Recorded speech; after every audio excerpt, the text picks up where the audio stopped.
Hi guys, welcome to my YouTube channel Pardoman Classes. Today we learn very important topic. Its name is voice. So I want to you please watch this video to beginning to last and clear the all concept of the voice.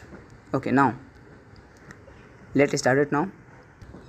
तो जैसा कि आप जानते हैं कि आज के हम इस क्लास में इंग्लिश के बहुत बड़े टॉपिक को डिस्कस करने वाले हैं जिसका नाम है वॉइस।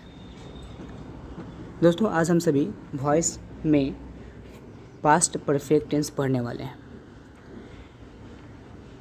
इसके पहले मैंने पास्ट कंटिन्यूअस टेंस तक पहले ही पढ़ा दिया है और उसका वीडियो मैंने अपलोड कर दिया है। यदि आपने उस वीडियो को नहीं देखा है तो आप सबसे पहले उन वीडियो को देखें, तब आप इस वीडियो को देखें ताकि आपको इस वीडियो का हर कॉन्सेप्ट अच्छे से समझ में आए। तो चलते हैं बिना समय गए, स्टार्ट करते हैं आज का ये क्लास। देखिए, तो इस टॉपिक को अच्छे समझने के लिए कुछ जानने जगह मैं आपको आज पढ़ाऊँगा क्या। देखिए, मैं जिस प्रकार पहले से पढ़ाते आ रहा हूँ आज भी मैं उसी प्रकार पढ़ाऊँगा। आज इस वीडियो में मैं आपको पास्ट परफेक्ट टेंस बताऊँगा। दोस्तों हम जो क्या कर रहे हैं, सबसे पहले एक तरीके से पढ़ रहे हैं। जैसे हम क्या करेंगे, सबसे पहले वॉइस का हिंदी से इंग्लिश करना सीखेंगे कि हिंदी से इंग्लिश में कैसे ट्रांसलेट करते हैं वॉइस का। तब हम जब ये पूरा वॉइस ख़त्म हो जाएगा तब हम क्या करेंगे कि टेंस को वॉइस में कैसे चेंज करते हैं इंग्लिश से इंग्लिश में, वो हम सीखेंगे। तो इसलिए मैं आपको यहाँ पे हिंदी से कैसे इंग्लिश में ट्रांसलेट करना है वो बताऊँगा।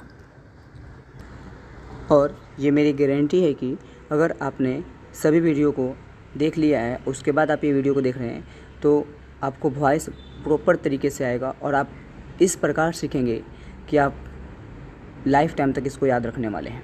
चलिए तो पढ़ते हैं। सबसे पहले हम देखेंगे पास्ट परफेक्ट टेंस का जो है ना पहचान क्या होता है।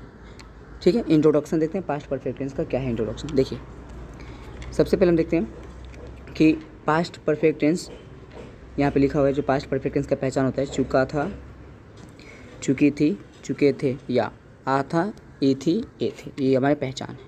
अब देखिए इसको हम कैसे बोल सकते हैं। देखिए इसको लिखा गया यहाँ पे, देखिए क्या लिखे गए, ये रूल्स है, इसको आपको याद करने होंगे। देखिए, जिस हिंदी वाक्य के क्रिया के अंत में चुका था, चुकी थी, चुके थे, या आ था, ई थी, ए थे लगा हो तो उसे क्या कहते हैं, पास्ट परफेक्ट टेंस कहते हैं। तो हमने पहचान यहाँ पे भी देख लिया था। पहला पहचान है चुका था, चुकी थी, चुके थे, और दूसरा पहचान क्या है, आ था, ई थी, ए थे। ये दो पहचान आपके हैं, चुका था, चुकी थी, चुके थे, या आ था, ई थी, ए थे। देखिए ये बिल्कुल टेंस की तरह होगा लेकिन ये टेंस नहीं होगा। देखिए जैसे देखते हैं, समझते हैं। जैसे वॉइस में हमेशा एक चीज़ याद रखिएगा कि द्वारा हमेशा लगा होता है। यदि द्वारा ना लगा हो तो किसी के दूसरे के द्वारा कार्य करने का बोध होता है। इस चीज़ का ध्यान रखिए कि या तो द्वारा लगा होगा और द्वारा नहीं होगा तो किसी दूसरे के द्वारा काम करने का बोध होगा। चलिए तो उसे हम वॉइस कहते हैं। तो जैसे देखते हैं यहाँ पे लिखा है, सीता के द्वारा उसे पढ़ाया जा चुका था। और एक चीज़ और कि वॉइस में हमेशा हम ना ऑब्जेक्ट को ज़्यादा महत्व देते हैं। सीता के द्वारा उसे पढ़ाया जा चुका था। देखिए सबसे पहला पहचान है। देखिए लास्ट में लगा हुआ है चुका था, और चूँकि द्वारा लगा हुआ है तो ये वॉइस है, क्योंकि यहाँ पे करता यहाँ पे खुद काम नहीं करता है, किसी और के द्वारा करवाता है या किसी और के द्वारा किए गए कार्य के बारे में बताता है। ठीक है, चलिए तो यहाँ पे ये करता है लेकिन ये खुद कार्य नहीं कर रहा है, किसी के द्वारा किए गए कार्य को बता रहा है। ठीक है, देखिए सीता के द्वारा उसे पढ़ाया जा चुका था, उसे पढ़ाया जा चुका था। लेकिन देखिए ये नहीं कह रहा है कि मैंने पढ़ाया था, वो बोल रहा है कि सीता को पढ़ाया जा चुका था, बट मैंने पढ़ाया ये नहीं बोल रहा है। इसका मतलब क्या कि किसी दूसरे के द्वारा किए गए कार्य को ये बता रहा है। और चूँकि द्वारा लगा हुआ है तो द्वारा हमेशा वॉइस में ही लगता है। तो यहाँ पे वॉइस लग गया, इसका मतलब द्वारा लग गया, इसका मतलब वॉइस है ये। अब इसको सॉल्व कैसे करेंगे, देखिए जब भी ऐसा हो तो सबसे पहले वॉइस में ना हम ऑब्जेक्ट का पहले लिखते हैं। एक चीज़ हमेशा सब्जेक्ट की जगह ऑब्जेक्ट लिखना है वॉइस में, और ऑब्जेक्ट की जगह सब्जेक्ट लिखना है वॉइस में। इतना याद रख लें आप, ये आपका रामबाण है। चलिए, तो हम क्या करेंगे, हम इस पूरे वाक्य में ये पहचानेंगे कि कौन सा है जो ऑब्जेक्ट है, क्योंकि सबसे पहले हमें ऑब्जेक्ट का प्रयोग करना है। तो ऑब्जेक्ट यहाँ पे क्या है, उसे है। तो उसे का देखिए ऑब्जेक्ट है ना, लेकिन आपको ना उसका सब्जेक्ट रूप लिखना है उसे का। तो उसे का सब्जेक्ट रूप क्या होता है, तो उसे का सब्जेक्ट रूप होता है ही होता है, या तो सी होता है या तो ही। तो अब यहाँ पे हम क्या लगाते हैं, ही लगाते हैं। तो मैंने क्या किया यहाँ पे आपको, तो आप देख सकते हैं कि सबसे पहले हम उसे का लिखेंगे ही। फिर देखिए, चूँकि ये पास्ट परफेक्ट कंटिन्यूस टेंस है, जब आप टेंस पढ़े थे तो टेंस में अपने पास्ट परफेक्ट टेंस में क्या देखा था, तो हैड देखा था, केवल हैड। फिर जब आप पास्ट परफेक्ट कंटिन्यूस टेंस पढ़े थे तो साथ में इसके बिन भी देखा था, आपने हैड प्लस बिन देखा था। लेकिन वॉइस में ना आप केवल पास्ट परफेक्ट टेंस पढ़ेंगे, केवल पास्ट परफेक्ट टेंस पढ़ेंगे, और इसमें पास्ट परफेक्ट कंटिन्यूस टेंस नहीं होता है। ठीक है, चलिए तो हम देखते हैं क्या है। तो हमने सबसे पहले उसे का मीनिंग ही लिख लिया, जो कि ऑब्जेक्ट है, उसको सब्जेक्ट में लिख लिया। उसके बाद हमें प्रयोग करना है इस चुका था का। चूँकि ये पास्ट परफेक्ट टेंस है इसलिए हम इसमें हैड का प्रयोग करेंगे। तो हमने यहाँ पे हैड का प्रयोग कर लिया। और ये वॉइस है, तो वॉइस में हम हैड के साथ बिन का भी प्रयोग करते हैं। तो हमने क्या कर लिया, यहाँ पे हैड के साथ बिन का प्रयोग कर लिया। अब देखिए ध्यान से, ये हो गया, क्योंकि हमें पहले ये बनाना है पूरा, इतना ये हो गया, फिर आपका इतना हो गया, बच कौन गया, जाना का बच गया, और फिर ये पढ़ाना का। देखिए, तो पढ़ाया जा चुका है ना, पढ़ाया जा चुका। तो पढ़ाना का मीनिंग क्या होता है, तो आपका फर्स्ट रूप होता है टीच। बट यहाँ पे आपको ना याद रखना है कि वॉइस में हमेशा क्रिया का तीसरा रूप होता है, यानी कि V3 होता है। तो आपको हमेशा क्या लिखना है, V3 लिखना है। तो इसमें हम क्या करेंगे, यहाँ पे पढ़ाया का जो तीसरा रूप होता है थॉट, और यहाँ पे लिख देंगे। तो इसका भी हो गया पढ़ाया का। अब हमने यहाँ पे इतना तो क्लियर कर लिया, यहाँ तक तो बना लिया। क्या हो गया, ही हैड बीन टॉट। अब देखिए एक चीज़ और बाकी है मेरे पास, ये है सीता के द्वारा। अब पॉइंट ये है कि सीता जो है वह सब्जेक्ट है, क्योंकि वो वही बता रही है इसके बारे में। अभी सब्जेक्ट है, तो हमने क्या बताया था कि सब्जेक्ट को लिखेंगे ऑब्जेक्ट की जगह। तो ऑब्जेक्ट तो सबसे लास्ट में लिखा था, यानी कि अब हम जो लिखेंगे सीता का सबसे लास्ट में लिखेंगे। चलिए, और लास्ट में लिखने के साथ ये भी ध्यान रखेंगे कि अगर हम किसी सब्जेक्ट को ऑब्जेक्ट की जगह लेके जा रहे हैं तो इसका ऑब्जेक्ट का ही रूप लिखेंगे। ठीक है, चलिए अब रहा बात कि इसको यहाँ से लास्ट में लेके जाना है। तो यहाँ से लास्ट में कैसे जाएगा, लास्ट में ले जाने के लिए कुछ चाहिए, जैसे हम लोग को जाने के लिए ट्रेन चाहिए वगैरह, इसको ये द्वारा चाहिए। तो सबसे पहले हम क्या करेंगे, इस द्वारा का लिखेंगे। द्वारा क्या हो गया, बाई। अब बाई के साथ लेके आ जाएंगे सीता को, तो बाई के साथ आ गया सीता, ये लास्ट में आ गया आपका। तो चलिए इस प्रकार आपने इस सेंटेंस को पूरा किया, जो कि था सीता के द्वारा उसे पढ़ाया जा चुका था। तो सबसे पहले आपने क्या किया, उसे पढ़ाया जा चुका था बनाया, ही हैड बीन टॉट। फिर आपने ये सीता के द्वारा है, तो द्वारा का इसमें आपने क्या किया, द्वारा का सबसे पहले लिखा बाई, फिर आपने लिखा सीता का। इस प्रकार आपका सेंटेंस कंप्लीट हुआ। अब रहा बात ये कि ये बना कैसे, ये सॉल्व हुआ कैसे, इसका क्या रूल्स है, ये आपको नीचे देखने के लिए मिलेंगे। तो अब हम देखते हैं अनुवाद बनाने का नियम। देखिए ये किसका अनुवाद बनाने का नियम है, ये नियम है पास्ट परफेक्ट टेंस का, वॉइस का। आप पहले आप तो माइंड में एक रिमेंबर रखें कि आप वॉइस पढ़ रहे हो। ठीक है, वॉइस पढ़ो, इतना याद रखें, वॉइस पढ़ रहे हो, इसमें हमेशा हम कर्म का महत्व देते हैं। चलिए उसके बाद ये ध्यान रखें आप कि वॉइस में आप ये पास्ट परफेक्ट टेंस पढ़ रहे हो, और पास्ट परफेक्ट टेंस में ये उसका आप क्या पढ़ रहे हो, नियम पढ़ रहे हो कि जो भी हिंदी में कोई ट्रांसलेशन होगा वॉइस में पास्ट परफेक्ट टेंस में, उसका हम इंग्लिश में कैसे ट्रांसलेट करेंगे, ये उसका नियम है। देखिए क्या कहते हैं, देखते हैं। कह रहा है किसी भी हिंदी वाक्य में कोई भी कर्म हो, कोई भी कर्म मतलब कोई भी ऑब्जेक्ट हो, कोई भी ऑब्जेक्ट हो, कोई भी पर्सन हो, कोई भी पर्सन हो, तो पहले कर्म की अंग्रेजी लिखकर हैड प्लस बीन का प्रयोग करते हैं। उसके बाद क्रिया का तीसरा रूप लिखते हैं, उसके बाद क्रिया का तीसरा रूप लिखते हैं। उसके बाद देखिए बाई का प्रयोग करते हैं। फिर उसके बाद क्या करते हैं, उसके बाद हम लोग कर्ता की अंग्रेजी यानी सब्जेक्ट का लिखते हैं। देखिए ये जो रूल कर रहा है, जिस तरह ये कह रहा है उस तरह को कार्य करना है। देखिए सबसे पहले इसने कहा ऑब्जेक्ट का लिखें, फिर दूसरी बात में कहा कि फिर उसके बाद क्या करें, आप हैड प्लस बिन का प्रयोग करें।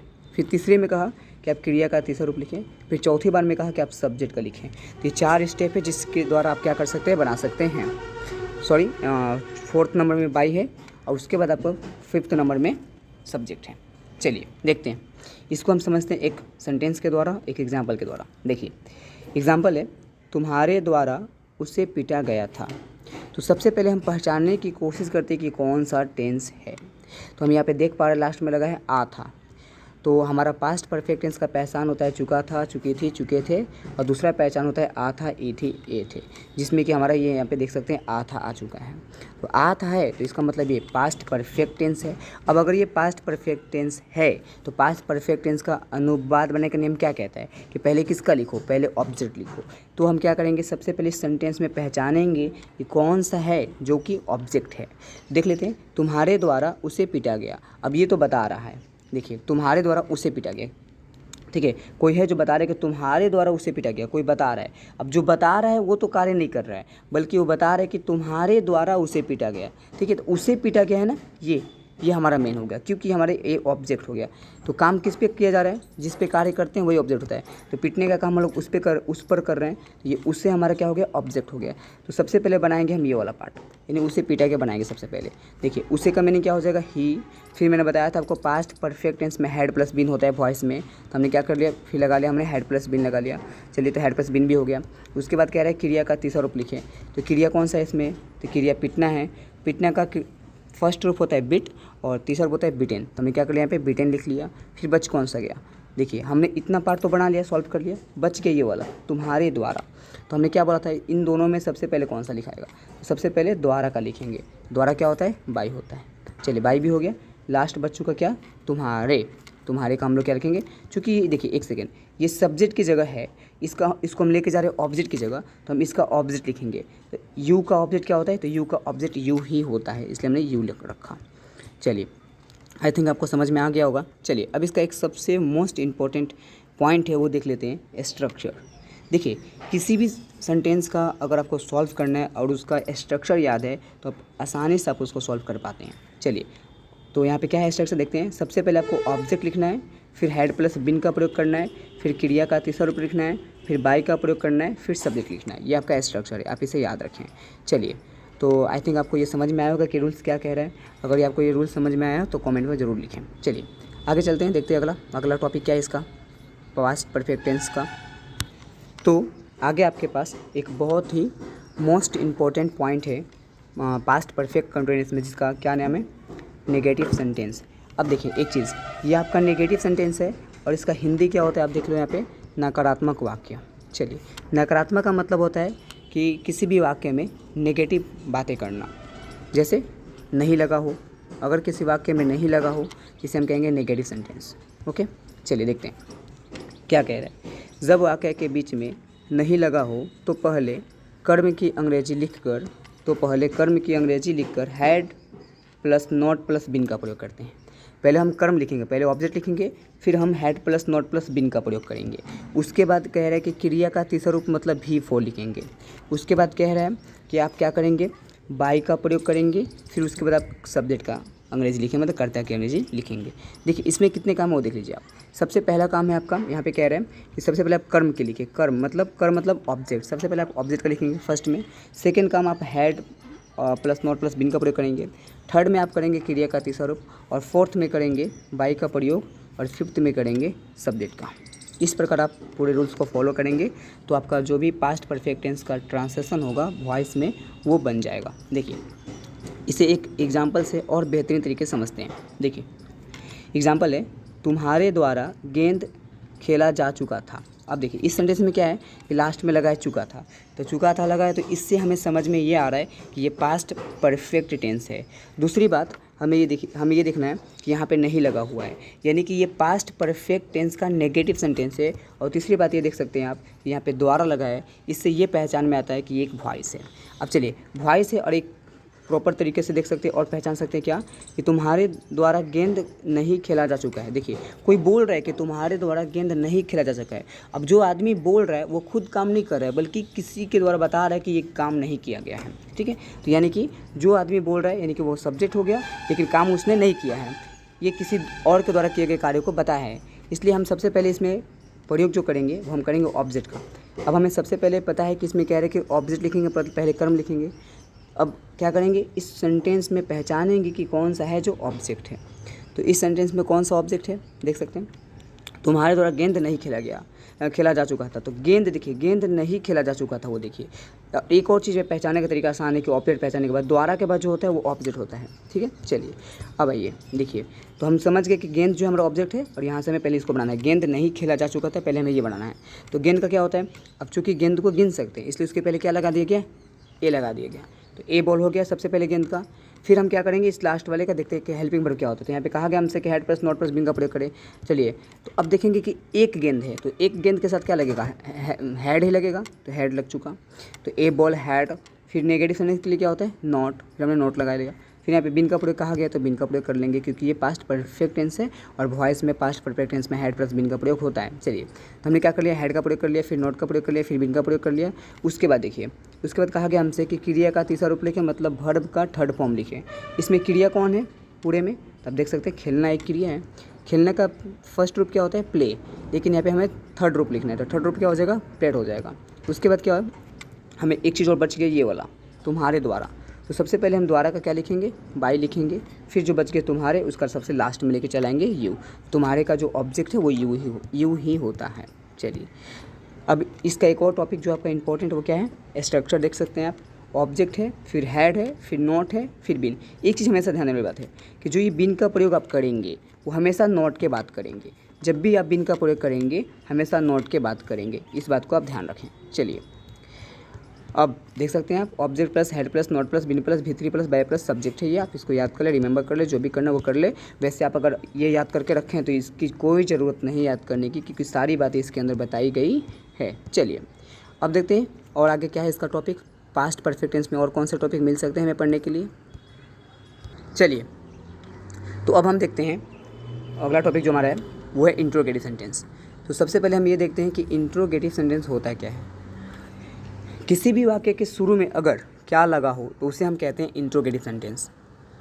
आप एक और तरीके से इसे पहचान सकते हैं। देखिए, किसी भी प्रश्न का जवाब अगर आप यस में या तो आप नो में दें तो आप उसे कहेंगे इंट्रोगेटिव सेंटेंस। और यदि आप उसका जवाब यस और नो में नहीं दे रहे हैं बल्कि उसका आंसर दे रहे हैं तो उसे हम कहते हैं कि ये इंट्रोगेटिव सेंटेंस नहीं है। एग्जाम्पल देखिए कैसे, मैं बोलूँ क्या आपने पत्र लिखा है, तो आप क्या बोलेंगे, या तो कहेंगे यस या आप कहेंगे नो।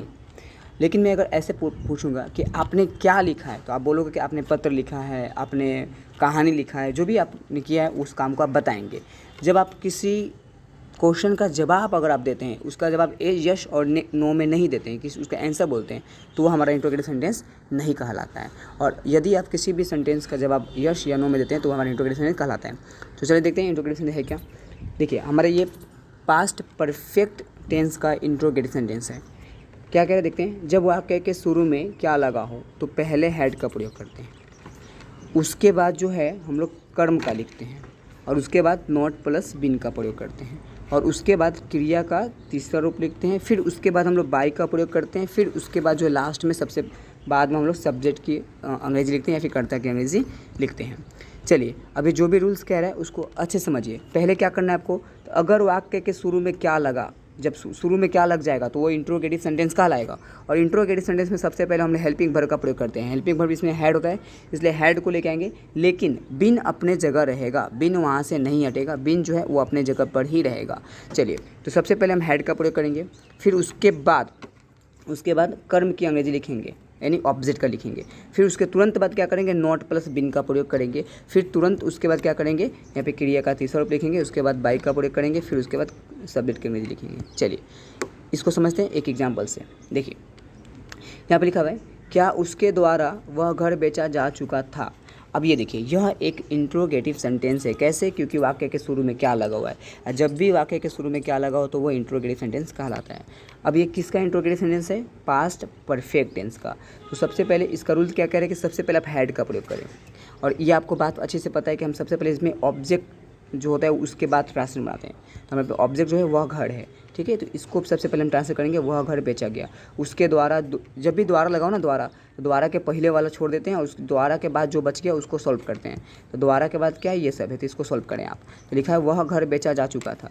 तो देखिए, सबसे पहले क्या लगा हुआ है तो आप हेड का प्रयोग कर लेंगे, तो आपका पास हेड पहले आ जाएगा। तो यहाँ पे हो गया हेड हो गया। फिर आपको पता है कि आपको ऑब्जेक्ट का प्रयोग करना है, तो ऑब्जेक्ट क्या है, वह घर क्या होता है, डैट होम हो गया। फिर आपको यहाँ पे इसका हेल्पिंग वर्ब पता है आपको क्या होता है, सॉरी माय मिस्टेक, यहाँ पे हम हैड का प्रयोग कर चुके हैं, फिर हम ऑब्जेक्ट लिख चुके हैं, फिर हमें क्या करना है, नॉट प्लस बिन का प्रयोग करना है। यदि इस वाक्य में नहीं लगा होगा तब आप नॉट का प्रयोग करेंगे, और अगर वाक्य में नहीं ना लगा हो तो नॉट का प्रयोग आप नहीं करेंगे। बच कौन सा गया, बिन। चलिए हम क्या कर लेते हैं, बिन का प्रयोग कर लिया गया। अब आगे देखिए, आगे आपको क्या करना है कि क्रिया का तीसरा रूप लिखना है। इस वाक्य में क्रिया कौन सा है पूरे में, तो ये देखिए आप बेचना, तो बेचना का मीनिंग क्या होता है, थर्ड रूप सोल्ड होता है, हमने यहाँ पे सोल्ड लिख लिया। अब बच क्या गया, देखिए ये वाला बच गया। ये वाला पार्ट हमेशा बाद में होगा, जिसके साथ द्वारा लगा हुआ है वो सबसे बाद में ही होगा। द्वारा का मीनिंग क्या होगा, सबसे पहले बाई हो गया, फिर उसके बाद क्या होगा, इस उसे का मीनिंग हिम लिखेंगे, ऑब्जेक्ट। क्योंकि देखिए ये तो है सब्जेक्ट की जगह, बट हम यहाँ पे इसको ऑब्जेक्ट की जगह लेके जा रहे हैं, इसलिए इसका ऑब्जेक्ट का ही रूप लिखेंगे जो कि हमारा हिम होता है। इस प्रकार अपने सेंटेंस को देखा। आगे देखिए इसका स्ट्रक्चर क्या है वो देखें। इसका स्ट्रक्चर है had plus object plus not plus been plus भी3 plus by plus subject plus question mark. यहाँ पे एक चीज़ सबसे इंपॉर्टेंट है, आप यहाँ पे क्वेश्चन मार्क अवश्य दें। यदि अगर आप इसमें क्वेश्चन मार्क नहीं देते हैं तो आपका ये गलत हो सकता है, इस बात का आप खास ध्यान रखें। चलिए इस प्रकार हम लोग का ये इंट्रोगेटिव सेंटेंस खत्म हुआ। अब देखते हैं आगे। चलिए तो देखिए हम लोग का एक लास्ट टॉपिक है पास्ट परफेक्ट टेंस का। इसके बाद आपका पूरा पास्ट खत्म हो जाएगा वॉइस में। देखिए पास्ट परफेक्ट टेंस का लास्ट टॉपिक है क्वेश्चन वर्ड इंट्रोगेटिव सेंटेंस। देखिए अब क्वेश्चन वर्ड इंट्रोगेटिव सेंटेंस का सबसे पहले हिंदी क्या होता है वो देखिए, प्रश्न सूचक वाक्य। और ये होता क्या है, तो ये देखिए जब भी किसी वाक्य में कब, क्यों, कैसे, क्या, कौन, कहाँ, किधर, किसके साथ, किसके लिए लगा हो तो उसे क्या कहते हैं, क्वेश्चन वर्ड इंट्रोगेटिव सेंटेंस कहते हैं। तो चलिए देखते हैं इंट्रोगेटिव सेंटेंस क्या है। देखिए इसका आंसर देखिए क्या कह रहा है, जब वाक्य के बीच में कब, क्यों, कैसे, क्या, कौन इत्यादि और भी हो सकता है कुछ लगा हो तो पहले हम किसका प्रयोग करेंगे, सबसे पहले हम क्वेश्चन वर्ड का ही प्रयोग करते हैं। उसके बाद देखिए हम लोग हैड का प्रयोग करते हैं, उसके बाद हम लोग कर्म का अंग्रेजी लिखते हैं। फिर देखिए फिर क्या कह रहा है, उसके बाद जो हम लोग नॉट प्लस बिन का प्रयोग हम लोग करते हैं। तो जो इस तरह नियम कह रहा है आपको पूरा इसको याद करना है। देखिए उसके बाद कह रहा है क्रिया का तीसरा रूप लिखें, फिर कह रहा है आप बाई का प्रयोग करें, फिर आप सब्जेक्ट की अंग्रेजी लिखें। देखिए कितनी चीज़, फर्स्ट आपको सबसे पहले अगर क्वेश्चन वर्ड लग जाए ना बीच में तो आपको सबसे पहले क्वेश्चन वर्ड का ही प्रयोग करना है। फिर उसके बाद क्या करना है, हैड का प्रयोग करना है। फिर आपको क्या करना है, कर्म की अंग्रेजी लिखना है। फिर आपको नॉट प्लस बिन का प्रयोग करना है। फिर आपको क्रिया का तीसरा रूप लिखना है। फिर आपको बाई का प्रयोग करना है। फिर आपको सब्जेक्ट लिखना है। इतने काम हैं, तो आप इतने काम को ध्यान रखें। देखिए जब भी किसी वाक्य के बीच में कब, क्यों, कैसे लगता है तो सबसे पहले हम उसी को लिखते हैं, कब, क्यों, कैसे का ही मीनिंग लिखते हैं, क्योंकि इनको हम कहते हैं क्वेश्चन वर्ड कहते हैं, क्योंकि इससे प्रश्न पूछने का बोध होता है। तो प्रश्न के लिए क्वेश्चन और ये शब्द होता है इसलिए इसको कहते हैं वर्ड कहते हैं, यानी क्वेश्चन वर्ड कहते हैं। अब आइए देख सकते हैं आप जो नियम कह रहे हैं आप वही करेंगे, उसके अलावा आप कुछ नहीं करेंगे। इसे हम समझते हैं एक एग्जाम्पल से। देखिए क्या एग्जाम्पल है, यहाँ पे एग्जाम्पल है, आपके द्वारा कब उसे पीटा जा चुका था। देखिए आपके द्वारा कब उसे पीटा जा चुका था, मैं आपसे पूछ रहा हूँ कि आपके द्वारा कब उसे पीटा जा चुका था। मैं खुद काम नहीं कर रहा हूँ बल्कि मैं आपसे पूछ रहा हूँ कि आपके द्वारा उसे कब पीटा जा चुका था। आपके द्वारा उसे, द्वारा लग गया तो ये वॉइस है, और चुका था लग गया तो ये पास्ट परफेक्ट टेंस है, इसलिए आप हैड प्लस बिन का प्रयोग करेंगे। ओके उसके बाद आप देख सकते हैं यहाँ पे कब, क्यों, कैसे लगा हुआ है ना, तो ये कब है। कब, कब का मतलब ये क्वेश्चन वर्ड है और सबसे पहले आपको इसी क्वेश्चन वर्ड का प्रयोग करना है कब का। तो कब का मीनिंग क्या होता है, वेन हो गया। फिर आपको पता है कि इसमें हम लोग ऑब्जेक्ट का प्रयोग करते हैं।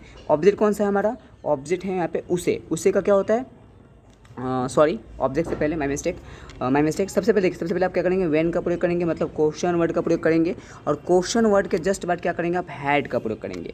क्वेश्चन वर्ड के बाद क्या करेंगे, आप हैड का प्रयोग करेंगे। तो देखिए अब यहाँ पे आपने क्या कर लिया, हैड का प्रयोग कर लिया। फिर उसके बाद क्या कह रहा है, हैड के बाद आप देख सकते हैं यहाँ पे लिख रहे हैं कर्म। कर्म का लिखेंगे, कर्म मतलब ऑब्जेक्ट। आप सबसे पहले यहाँ पे ऑब्जेक्ट देखिए कौन सा है, तो ऑब्जेक्ट उसे है, और लड़का के लिए तो उसी के लिए क्या लिखेंगे, ही लिखेंगे। फिर उसके बाद कहा गया नॉट प्लस बिन का प्रयोग करें। यदि नहीं लगा हुआ वाक्य में तब नॉट का प्रयोग करेंगे। यहाँ पे तो नहीं लगा नहीं है इसलिए हम नॉट का प्रयोग नहीं करेंगे। बच गया बिन, तो बिन का प्रयोग हम कर लेंगे। उसके बाद देखिए ध्यान से, उसके बाद कह रहा है कि अब क्या करें, क्रिया का तीसरा रूप लिखें। तो क्रिया कौन सा है, इसमें पिटने का काम हो रहा है तो ये क्रिया है, और इस क्रिया क्या होगा, बिट होता है। इसका तीसरा रूप क्या होता है, बिटेन। तो हमने क्या लिखा, इसका तीसरा रूप बिटेन लिख लिया। बच गया देखिए ये क्या, आपके द्वारा। आपके द्वारा क्या होता है, तो द्वारा के लिए लिखेंगे बाई, और आपके के लिए क्या लिखेंगे, यू लिखेंगे। चलिए तो आप, आई होप आपको ये समझ में आया होगा। चलिए नेक्स्ट देखिए, और आपका इसका स्ट्रक्चर है, तो आप इसका स्ट्रक्चर देख सकते हैं। इसका स्ट्रक्चर है question word plus had plus object plus not plus been plus भित्री प्लस बाय प्लस सब्जेक्ट। और इस क्वेश्चन वर्ड ये आपको स्ट्रक्चर को आपको अच्छे तरीके से याद कर लेना है। और इसी स्ट्रक्चर से आप क्या कर सकते हैं, पास्ट परफेक्ट टेंस के क्वेश्चन वर्ड इंट्रोगेशन को सॉल्व कर सकते हैं। तो स्ट्रक्चर याद रहे चाहे नहीं रहे, आपको ये रूल्स याद होना चाहिए। चलिए, और चूँकि मैं आपको भरोसा दिला सकता हूँ कि इससे अच्छा वॉइस आपको कहीं नहीं मिल सकता है, क्योंकि आप कहीं भी वॉइस पढ़ लीजिए, आपको ना डायरेक्ट इंग्लिश टू इंग्लिश सिखाया जाता है, जो कि आपको समझ में बहुत कम आता है और आप कुछ दिन तक उसे याद रख पाते हैं, उसके बाद आप उसे भूल जाते हैं। बट ये मेरी पर्सनल गारंटी है कि आप अगर एक बार हिंदी से इंग्लिश करना सीख जाएँ, तब उसके बाद इंग्लिश से इंग्लिश में चेंज करना सीखे, तो आप लाइफ टाइम तक आप कभी नहीं भूलेंगे। ये मेरी पर्सनल गारंटी है। ओके ना, चलिए अब एक चीज़ आपको बहुत दिक्कत हुई होगी कि ये क्वेश्चन वर्ड तो आपने बता दिया एक दो क्वेश्चन, जैसे कि यहाँ पे आपने बताया कब, तो ये क्वेश्चन वर्ड है, लेकिन और कौन कौन से होते हैं जो क्वेश्चन वर्ड होते हैं, वो कौन कौन से शब्द हैं जो प्रश्नवाचक शब्द होते हैं, हमें नहीं पता। तो मैं क्या करता हूँ, मैंने आपको क्या उसके लिए क्या करके रखा है, उसका पूरा लिस्ट बना के रखा है, मैं आपको दे रहा हूँ, आप उसे याद कर लीजिएगा। देखिए वो लिस्ट यहाँ पे है, आप देख सकते हैं ये लिस्ट है, और ये लिस्ट आपको क्या करना है, अच्छे से इसको याद कर लेना है। तो प्रॉपर्ली तरीके से चाहें तो आप इसका स्क्रीनशॉट ले सकते हैं और इसको आप अपना या लिख भी सकते हैं। तो आज के इस क्लास में इतना ही। तो हमने आपको इस क्लास में बताया कि वॉइस में पास्ट परफेक्ट टेंस को कैसे सॉल्व करना है, उसका हिंदी से इंग्लिश कैसे ट्रांसलेट करना है। यदि आपको ये वीडियो अच्छा लगा हो तो प्लीज़ लाइक करें, कमेंट करें और इसको ज़्यादा से ज़्यादा लोगों के पास शेयर करें। चलिए एक चीज़ और देखिए, मैं बताता हूँ आपको, मैं तो यहाँ पे आपको पढ़ा रहा हूँ, यहाँ पे आपको होमवर्क नहीं दे रहा हूँ, सो डैट मैं आपको बता दूँ कहाँ से आपको सॉल्व करना है और होमवर्क क्या है आपका। तो आज का जो आपका इस क्लास का होमवर्क है वो आपका है कि आपके पास सभी के पास केसी सिन्हा का जो बुक होता है ट्रांसलेशन का, ऑक्सफोर्ड जो भी सीनियर ट्रांसलेशन उससे, तो आप सीनियर ट्रांसलेशन क्या करेंगे उसमें देखेंगे आपको वॉइस दिया होता है, तो आप वॉइस से जो उसमें लिखा होगा हिंदी में दिया होगा, तो आप वॉइस में बनाएंगे, भी वॉइस में, और उसका एक्सरसाइज आप जो भी दिया होगा ना वहाँ से वॉइस के एक्सरसाइज से आप लोग बना के लाएंगे। कम से कम 5 एक्सरसाइज आप लोग सॉल्व करें, जो कि आपको सॉल्व करने आ जाएगा। और चूँकि पास्ट परफेक्ट टेंस ही सॉल्व करना है आपको, क्योंकि आपने पढ़ा कौन सा, पास्ट परफेक्ट टेंस पढ़ा, इसलिए आप पास्ट परफेक्ट टेंस का ही सॉल्व करें और अच्छे सॉल्व करें। और यदि कोई क्वेश्चन फंसता है तो आप हमें कॉमेंट पूछें, हम उसका जवाब ज़रूर देंगे। चलिए, तो आज की इस वीडियो में इतना ही, फिर मिलते हैं अगले वीडियो में, तब तक के लिए जय हिंद जय भारत।